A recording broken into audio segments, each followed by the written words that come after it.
बोलिए राधिका श्री कृष्ण की जय।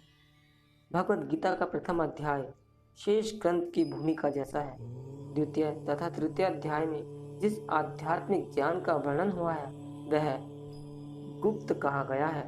सातवें तथा आठवें अध्याय में जिन विषयों की विवेचना हुई है वे भक्ति से संबंधित है और कृष्ण भावना अमृत पर प्रकाश डालने के कारण गुह्यतर कहे गए हैं। किंतु नवे अध्याय में तो अनन्य शुद्ध भक्ति का ही वर्णन हुआ है। फलस्वरूप यह परम गुप्त कहा गया है। जिसे कृष्ण का यह परम गुप्त ज्ञान प्राप्त है वह दिव्य पुरुष है। अतः इस संसार में रहते हुए भी उसे भौतिक क्लेश नहीं सताते। भक्ति रस अमृत सिंधु में कहा गया है कि जिसमें भगवान की प्रेम भक्ति करने की उत्कृष्ट इच्छा होती है वह भले ही इस जगत में बद्ध अवस्था में रहता हो किंतु उसे मुक्त मानना चाहिए।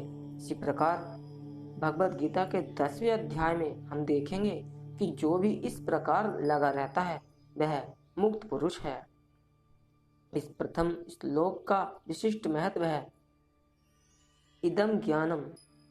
यह ज्ञान शब्द शुद्ध भक्ति के द्योतक हैं जो 9 प्रकार की होती है। श्रवण, कीर्तन, स्मरण, पाद सेवन, अर्चन, बंधन, दास्य, सख्य तथा आत्मसमर्पण। भक्ति के इन 9 तत्वों का अभ्यास करने से मनुष्य आध्यात्मिक चेतना भक्ति भावना अमृत तक उठ पाता है। इस प्रकार जब मनुष्य का हृदय भौतिक कलमश से शुद्ध हो जाता है तो वह कृष्ण विद्या को समझ सकता है। केवल यह जान लेना कि जीव भौतिक नहीं है पर्याप्त नहीं होता।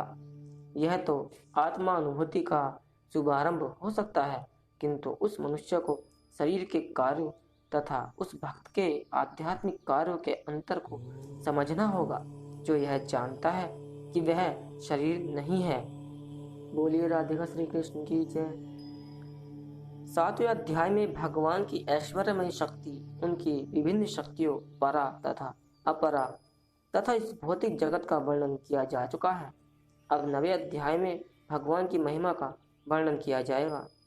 उस श्लोक का अनस्वय शब्द भी अत्यंत महत्वपूर्ण है। सामान्यतः बड़े से बड़े विद्वान भाष्यकार भी भगवान कृष्ण से ईर्ष्या करते हैं। यहाँ तक कि बहुश्रुत विद्वान भी भगवद गीता के विषय में अशुद्ध व्याख्या करते हैं क्योंकि वे कृष्ण के प्रति ईर्ष्या रखते हैं।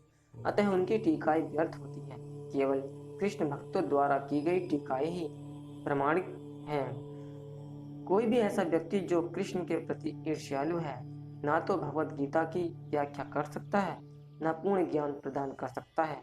जो व्यक्ति कृष्ण को जाने बिना उनके चरित्र की आलोचना करता है वह मूर्ख है। अतः ऐसी टीकाओं से सावधान रहना चाहिए। जो व्यक्ति यह समझते हैं कि कृष्ण भगवान है और शुद्ध तथा दिव्य पुरुष हैं उनके लिए यह अध्याय लाभप्रद होंगे।